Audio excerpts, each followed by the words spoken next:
What are voiceless and preglottalized sonorants, and why do we care about their acoustic properties?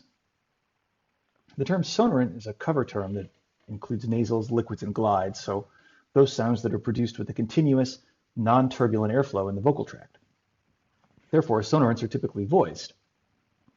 So-called voiceless sonorants are usually voiceless for most of the articulation, with just a small amount of voicing prior to the release of the oral closure.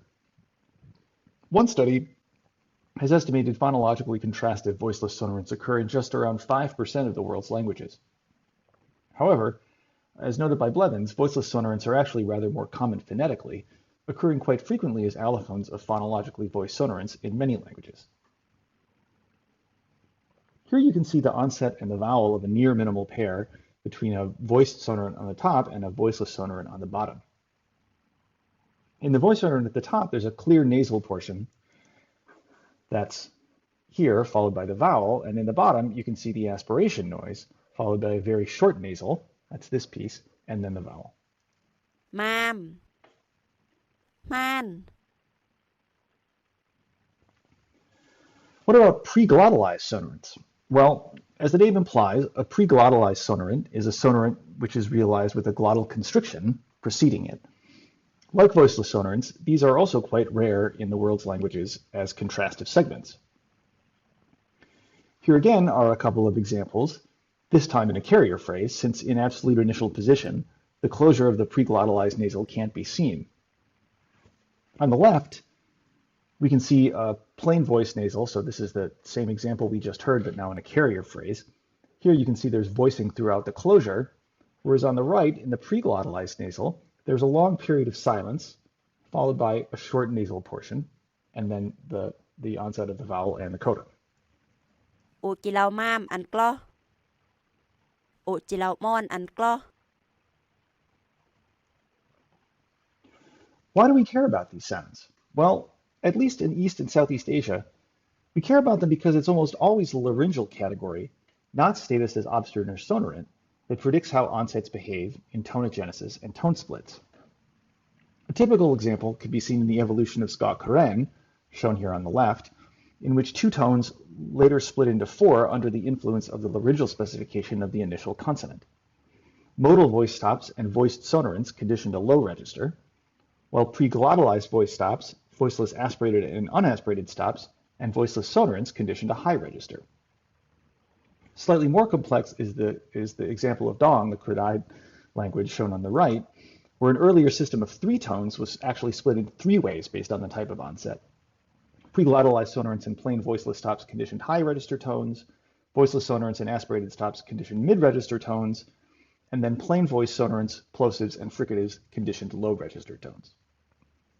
What's critical in both examples is that segments pattern together based on their voicing specification, not on whether or not they were obstruents or sonorants. The reason we're especially interested in voiceless sonorants is that there's some evidence that it may be the voiceless sonorants which actually initiate the entire process of tonogenesis or tone split when it's conditioned by onsets. An example of this kind of evidence is seen in Gaobang Tai, where the 6 tones of the language are only found on syllables with sonorant onsets, as you can see on the left. In the obstruent subsystem, shown on the right, the tone split is not fully complete. And we know that at an earlier stage, this language had voiceless sonorants as well as voice sonorants, and when these merged, this gave rise to the full tone system in the sonorants. And it's exactly data like these that are what led Pityapan to propose a tonogenetic pathway in which voiceless sonorants play a critical role. In Vidyapan's model, there's a stage of categorical but redundant pitch registers based solely on voicing, so that's his stage 2 here. And that's followed by the development of phonemic register in the sonorants when the voicing contrast is lost in the sonorant subsystem only. That's his stage 3. Now, this model presupposes that voiceless, and in some cases preglottalized, sonorants should have pitch perturbing properties that are similar to those of the obstruents that they pattern with historically. The question, however, is, well, do they?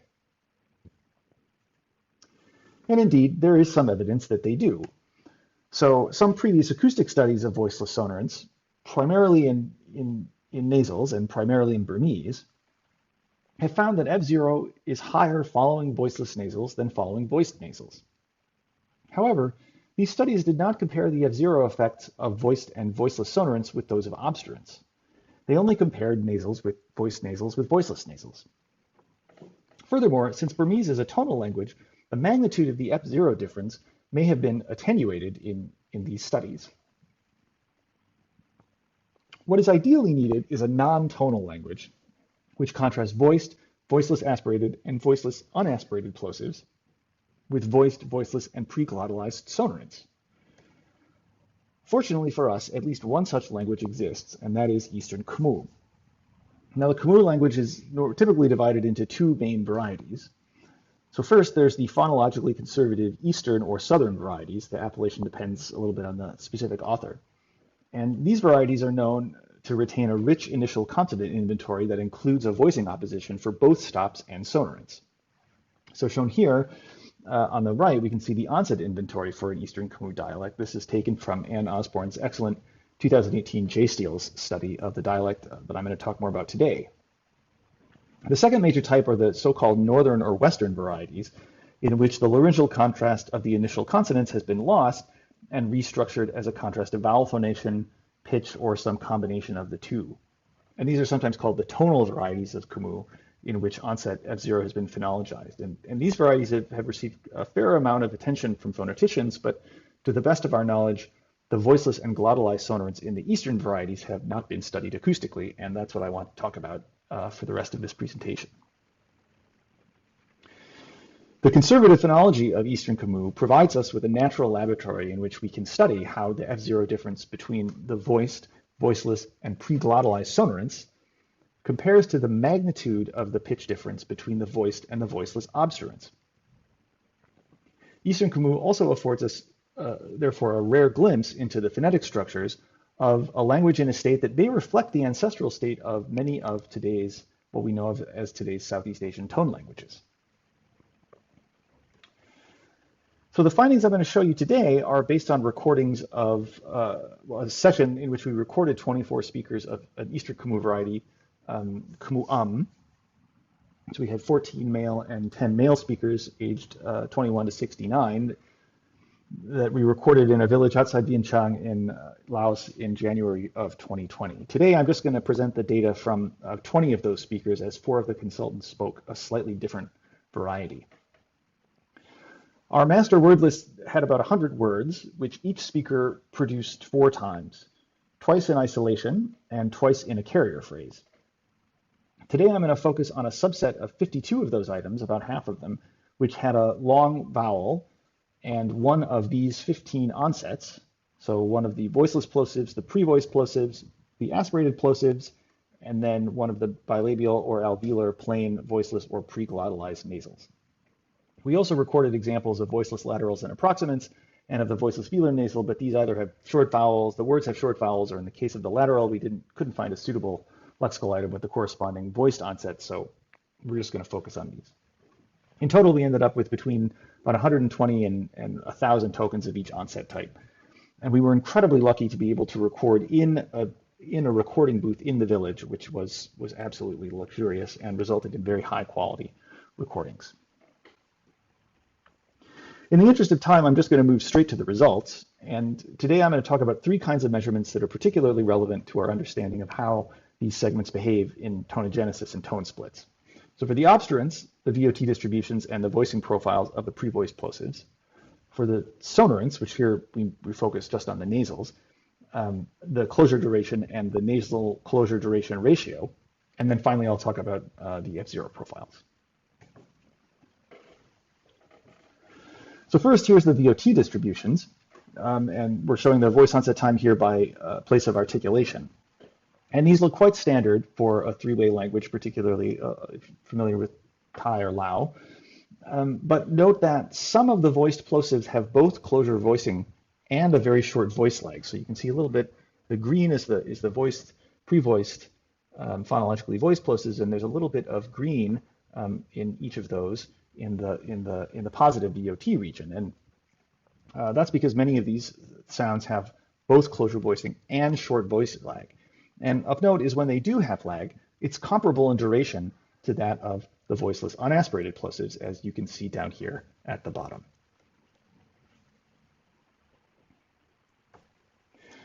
Just to illustrate, here's an example of an item which is pre-voiced. In this case, it's actually probably pre-nasalized, where the voicing stops shortly before the release, and where there's also a lag then before voicing starts up again. Right? So the important point here is that the phonologically voiced plosives are phonetically both pre-voiced and pre-nasalized, and have a short positive VOT similar to that of voiceless unaspirated plosives. Not every voiced plosive in the data set is like this, but many of them are. Gong.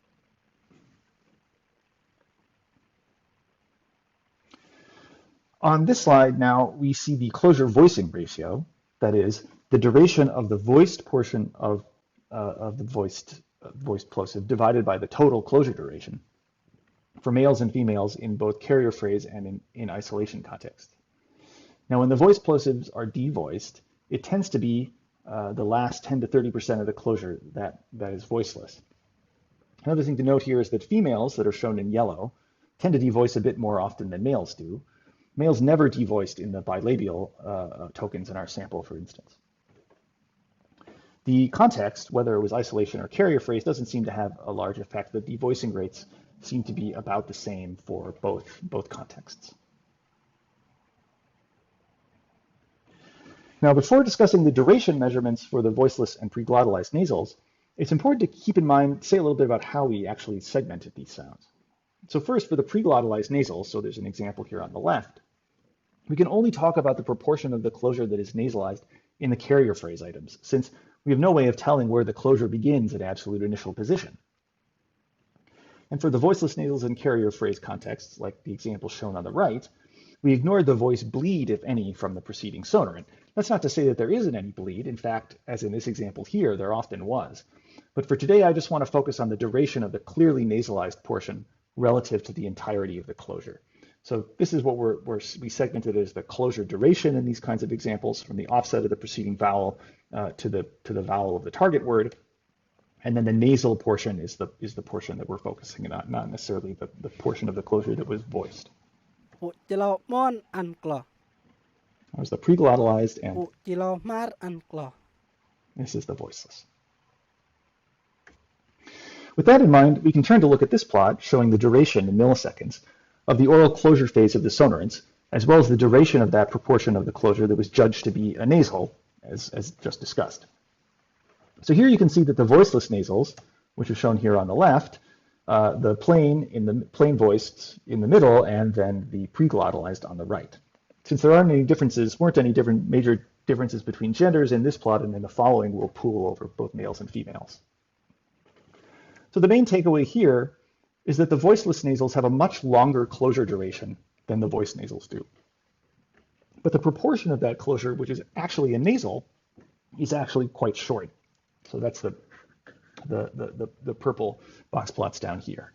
Now the preglottalized forms over here appear both short and completely nasalized, but that's really just because we can't accurately measure the closure duration in this position for the reasons just previously mentioned.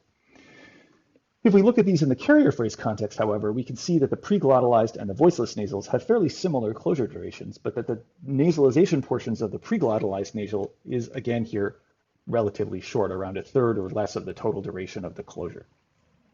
There's a little more variability in the duration of the voiceless nasals in this context, but the mean durations of the nasal portions are similar both to the voiceless nasals in isolation form, as well as to the preglottalized nasals in the carrier phrase context. And again, we see that the overall closure duration of the plain nasals is shorter than that of the voiceless and preglottalized nasals, and this is consistent with much earlier work. Now, let's take a look at the Fzero behavior, which is what we're really interested in. So first, I'm going to show you the main result in two ways.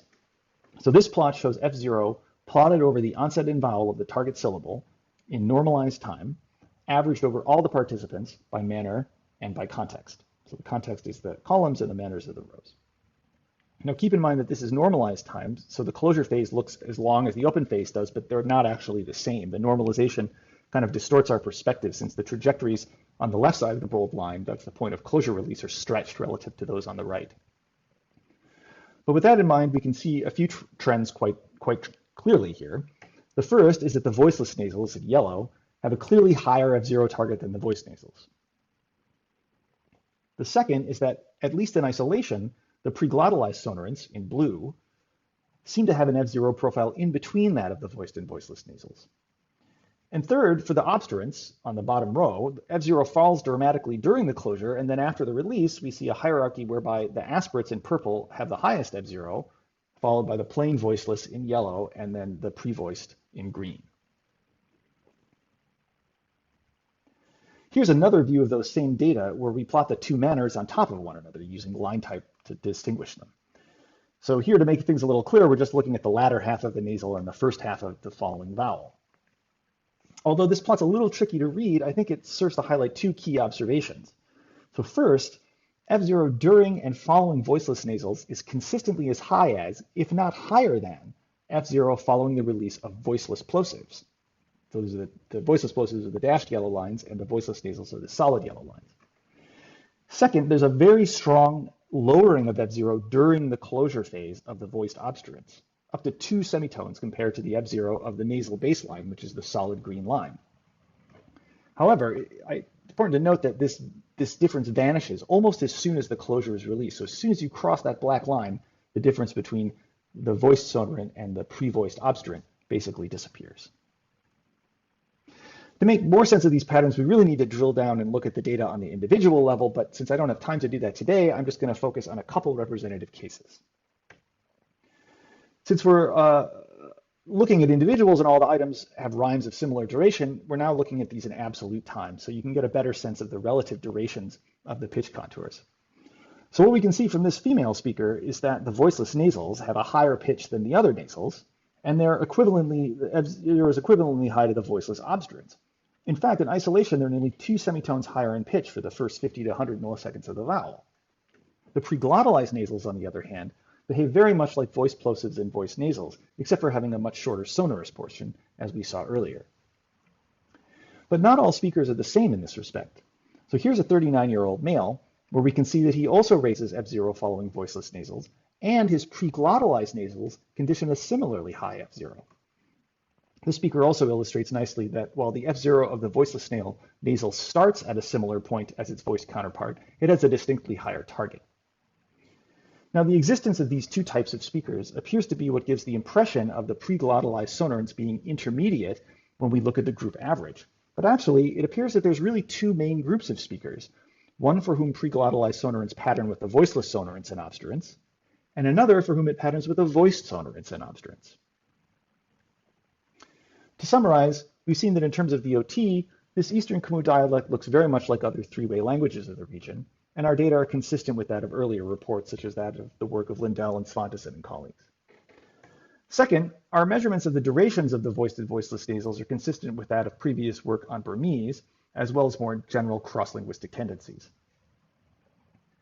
Third, we've shown that in addition to voiceless nasals raising F0 relative to voiced nasals, the extent of that raising is at least equal to that of voiceless plosives, and in some cases even higher.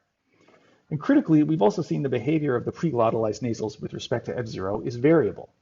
For some speakers, F0 seems to be raised following these segments, while for others it isn't, mirroring the variable historical patterning of these segments in tonogenesis and tone splits. And finally, we see that, much as in European languages like French and Italian, F0 is significantly lowered relative to sonorants during the closure phase. So what does this mean for tonogenesis? Well, it lends, I think, strong support to the idea that tonogenesis and tone splits might begin with voiceless sonorants. They seem to raise post-release F0 even more than voiceless plosives do. And because there's no voice break between the admittedly short nasal and the following vowel, the F0 contour is potentially even more audible compared to voiceless obstruents. Coupled with the fact that in carrier phrase context, the aspiration of the voiceless nasal is likely to be difficult to hear, this seems to provide the perfect conditions for transphonologization to take place. An important question to address in future work is going to be to see whether the magnitude of the F0 perturbation varies with the durational properties of the voiceless nasal. If F0 is high, even when there's voicing throughout the closure, this would suggest that the primary difference is one of laryngeal tension setting, not the perceptually rather fragile presence versus absence of nasal frication. Also interesting is the extent to which F0 is lowered during the closure for voiced plosives. This effect was very strong in these data, suggesting that pre-voiced plosives might diverge from other segment times. But historically, voice plosives usually pattern with voiced nasals. So this patterning may have to do with the fact that pre-voiced plosives are frequently partially or completely devoiced. And when this happens, their Fzero profiles will look just like those of plain voiced nasals during the subsequent vowel. There are, of course, other acoustic properties which might be relevant here, and in future analyses, we want to consider our EGG data as well as other acoustic measures like spectral tilt. And of course, we had hoped to return to work further with the community on airflow and perception studies, but in light of the ongoing pandemic, this work will unfortunately have to wait. So to conclude, I would just like to thank Brian Gehrman very much, who helped with the preparation, translation, and data collection on this trip, as well as Mark and Ann Osborne, who very kindly introduced us to the Khmu community in Vientiane, organized our trip, and assisted with many of the logistics. And of course, to all of the extremely patient and enthusiastic participants who traveled to take part in this study and who showed us such immense hospitality during our trip. Thank you very much.